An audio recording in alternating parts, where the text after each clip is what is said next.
आळूवडी खायला भेटायची तिथं. इथं कसं भरपूर वेळा चेक केलेलं, पण इथं व्हाईट देठाचीच पानं यायची. मला पहिल्यांदा ही पानं अशी ह्या देठाची भेटली बघा. मी देठ काढून कालच ठेवलेली साईडला आणि पानं फ्रीजमध्ये ठेवलेली. काल श्रावण सोमवार होता म्हणून करायला झालं नाही बघा. तर म्हटलं आज करते. गावाकडे जे पानं भेटतात तेच पानं ह्या सीटला अशी भेटत नाही. ह्या पानांना खूप अशी गळ्यामध्ये खाज होते बघा. तर मग मी अवॉइड करायची. आळूवडी करताना कधी पण आपण आळूवडीची पानं आणताना कधी पण काळ्या देठाची आणायची. जशी ही बघा, 1-2 वेळा आणलेली तर मग मी ते व्हाईट होती म्हणून गळ्यामध्ये खाज होत असेल असं वाटलेलं. तर हे बघते आता करून आणि नंतर तुमच्यासोबत शेअर पण करते कशी झाली तर. हे आळूवडी भरपूर दिवस झाले बघा खायला. गावाकडे असताना खूप वेळा खाल्ले आणि इथे 1 किंवा 2 वेळा 14 वर्षात 1 किंवा 2 वेळाच खाल्ले असेल. तर चला आज आळूवडी खाण्याचा खूप मन झालेला. परवा आणलेली पानं आणि काल उपवास होता बघा, सोमवार होता आणि नागपंचमी पण होती, वेळेला तळायचं नसतं.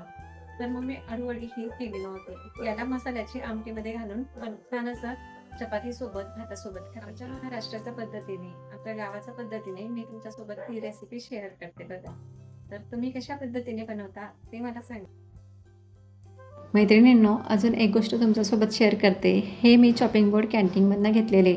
हे धुवून चोवून तसं स्वच्छ होऊन जाते, पण याच्यावर जे मी काढते ना त्याचे बारीक कण जेवणामध्ये जात असतील असं मला वाटायचं. मग मी हे बरेच दिवस वापर केलेला, पण मी याला नंतर अवॉइड केलेलं बघा. नंतर मी लाकडी फट्टा पण काढला. तुम्ही बऱ्याच व्हिडिओमध्ये माझा लाकडी फट्टा बघितलेला. किचनमध्ये जास्त गर्दी नको म्हणून मी चॉपिंग बोर्ड आणायचं टाळत होती बघा. पण मधल्या काळात मी ते स्टेनलेस स्टीलचा बोर्ड मागवला. त्याच्या चाकूने खूप असं क्रश आवाज यायचा आणि तो इरिटेट करायचा बघा काहीतरी कट करताना. त्याच्याने मी त्याला लगेच रिटर्न 7 दिवसाचा आत केलं बघा. आणि प्लास्टिकचा बोर्डचा ऐवजी आणि त्याच्याऐवजी आता छान असं मस्त आगेरोचा मिनी इलेक्ट्रिक चॉपिंग बोर्ड मागवलं आहे. चॉपर मागवलं आहे बघा. ते अजून मी ओपनच केलं नाही. ते तसंचं तसं आहे. आलं आहे पार्सल, पण मी अजून ओपन केलं नाही बघा. मी म्हटलं नेक्स्ट व्हिडिओमध्ये तुमच्यासोबत कधीतरी शेअर करेल. आता इथं मी छान अशा वड्यांची रेसिपी तुमच्यासोबत शेअर करते आधी, ते नंतर कधीतरी बोलूया.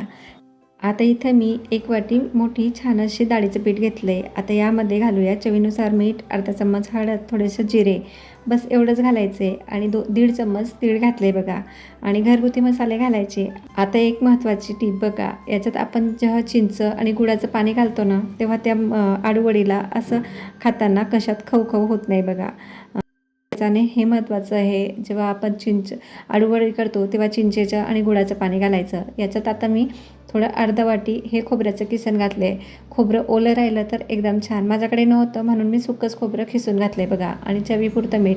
छान याला आता चिंचेच्या पाण्यातच पहिले मोडून घेते. नंतर पाण्यात मोडताना आपल्याला एकदम पातळ पण करायचं नाही आहे आणि घट्ट पण करायचं नाही. अगदी मध्यम ठेवायचं आहे जेणेकरून पानांना ते व्यवस्थित लावता येईल बघा. मी तसंच ठेवलेलं. जास्त घट्ट पण नाही आणि जास्त पातळ पण नाही. तर वड्या एकदम कडक आणि चावट पण होत नाहीत बघा. आणि जास्त आपल्या वड्या तेल पण पित नाही. मी इथं शॅलो फ्राय करणार, मी तळणार नाही बघा. आणि गोल आकार नाही देणार आहे मी वड्यांना. एकदम मस्त अशा साध्यासुध्या आपल्या आमटीमध्ये सोडता येईल अशा वड्या करणार बघा. जेव्हा आपल्याला तळायचे असतात तेव्हा आपण त्यांना गोल आकार देऊ शकतो. पण मला आज त्याची आमटी करायची होती म्हणून मी त्यांना गोल आकार दिला नाही. तर वड्यांसाठी मी इथं उलटं पान ठेवून घेतलं आहे. आळूची वडी बनवणं म्हणजे बऱ्याच जणांना खूप मोठं आव्हान वाटते. पण आधी मला पण वाटायचं, कंटाळा पण यायचा. पण अगदी सवय झाली ना एकदम असं सोपं वाटते. हे बघा पान उलटं ठेवलं आहे आणि यावर हे पीठ हातानेच पसरायचं. चमच्याने ते नीट लागत नाही, हातानेच व्यवस्थित लागते बघा. आता हे दुसरं पान ठेवताना मी उलटं ठेवणार म्हणजे रोल एकदम गोल आणि व्यवस्थित होते. मला गोलवडी नाही बनवायची आज, तरी पण हे अशी पद्धत असते बघा गोलवडी बनवायची. तुम्ही घरात आळूची वडी कशी बनवतात मला नक्की कमेंटमध्ये सांगा, कारण प्रत्येकाच्या घराची पद्धत वेगवेगळी असते बनवायची. हे पानं असे जास्त लहान पण नव्हते, जास्त मोठे पण नव्हते आणि 3 पानं मी एकावर एक ठेवून पीठ लावून घेतलं आहे बघा. आता याला मला गोल वडी तर नाही करायची. ह्यामुळे वडी कापताना खूप सोपी जाते आणि तळायलाही एकदम कुरकुरीत होते बघा. तुम्ही गोल करता का चिप्पट मला नक्की सांगा. आता वड्या वाफवायला तर माझ्याकडे स्पेशल काही नाही आहे स्टीमर किंवा मोदकाचं पात्र. कारण जसं की तुम्हा सगळ्यांना माहिती आहे आम्ही आर्मीमध्ये आहोत आणि शिफ्टिंग करायला मला खूप असं त्रास होतो. म्हणून मी किचनच्या भांड्यांना थोडी अवॉइड करते घ्यायला. जेवढे असतात तेवढ्यातच मी असं ॲडजस्ट करण्याचा प्रयत्न करते बघा. आता आमचा नवीन शिफ्टिंग झाल्यामुळे थोडेसे असे भांडे पण पॅकिंग करून ठेवलेत. तर मग इथे जास्त काढले नाही आहेत. तर जे आहे त्याच्यातच मी असं करण्याचा प्रयत्न करते. तर छोटीशी गाळणीमध्येच ठेवते बघा. स्टीमर नाही आहे माझ्याकडे आणि इडली पात्रामध्ये हे येणार नाही. तर हे बघा, ह्या साईडला एका साईडला असं आणि एका साईडला असं दुमडून घ्यायचं. नंतर मग वरनं थोडं थोडं फोल्ड करून घ्यायचं आणि एका साईडला फोल्ड पूर्ण करून घ्यायचं बघा आणि दुसऱ्या साईडला पण सेम तसंच करायचं. नंतर एका साईडला असं करून लगेच त्याला पलटून द्यायचं. एकदम सोपी पद्धत आहे. म्हणजे आपल्याला वडी करता नाही आली तरी आपण इझी टाईपमध्ये हे असं करून खाऊ शकतो आणि तीच सोपी पद्धत तळायला पण एकदम मस्त लागते. आता हे मी याच्यात स्टीम करायला ठेवून दिले आहे गाळणीमध्ये. आता याला आमटीसाठी तयारी करून घेते. आमच्या खानदेशात आमटीसाठी मसाला अगदी वेगळी पद्धतीने बनवतात बघा. इथं मी कांदा मोठा असं छान घेतलेला, मोठा कट करून घेतला आहे बघा आणि लोखंडाच्या कढईमध्ये असं फ्राय करून घेते. याला आता पूर्ण ब्राऊन होईपर्यंत फ्राय करणार बघा. आणि हा फ्राय झाला की नंतर त्याच्यात लसूण आणि गॅस कमी करायचा आणि लसूण आणि घरगुती मसाले असतात ते घालणार बघा. मिरच पावडर पण याच्यात, धनिया पावडर आणि नंतर गरम मसाला याच्यातच घालायचं बघा आणि छान असं थंड करून मग मिक्सरमधनं वाटून घेणार. काढून घेते आणि छान असा थंड होऊन मग त्याला कट करते बघा. आता ही आडूवडी कट करायला पण एकदम सोपी आहे आणि तळायला पण सोपी आहे. याला मी आता तळणार नाही, शॅलो फ्राय करणार बघा. एकदम मस्त झालेली आणि भाजीमध्ये सोडून खायची. आता इथं कांदा पण छान असा फ्राय झाला आहे. इथं खोबऱ्याचं किसन, लसूण, कढीपत्ता आणि मिरची पावडर आणि धनिया पावडर आणि गरम मसाला थोडंसं भाजीमध्ये नंतर घालणार बघा. कारण गरम मसाला कसा जास्त जळून जातो म्हणून मी मग नंतर भाजी करणार तेव्हा घालणार बघा. तर छान हे परतून घेणार आणि मिक्सरमधनं थंड करूनच वाटायचं, नाही तर मिक्सरचं भांडं आपलं खराब होऊन जाते बघा. आता हे थंड होऊन छान स्क्वेअरमध्ये काटून घेते आणि आमटीमध्ये नंतर आमटीसाठी छान असं शॅलो फ्राय करते बघा. आपल्याला जर असं खायचं असेल तर त्यांना छान असं गोल राऊंडमध्ये वड्या बनवायच्या आणि तीळ भरपूर सारी घालायची बघा आणि तळून घ्यायचं. एकदम मस्त लागतात. हे आमटीमध्ये सोडायचे होते मला, म्हणून मी त्यांना असं शॅलो फ्राय करून घेतलेले.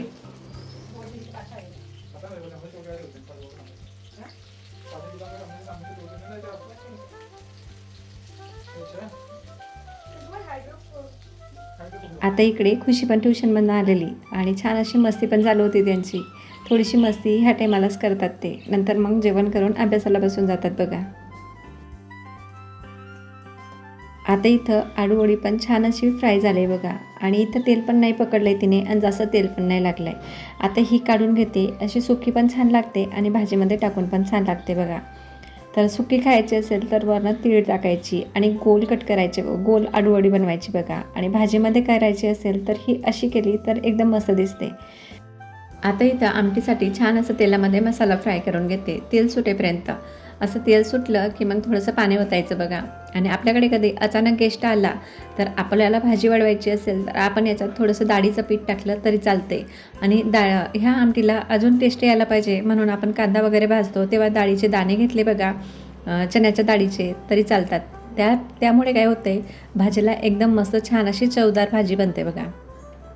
तर इथं मी थोडंसं अजून कांदा लसूण मसाला वरण वापरते. आता इथं मी गरम मसाला पण ह्या स्टेपला घालते बघा.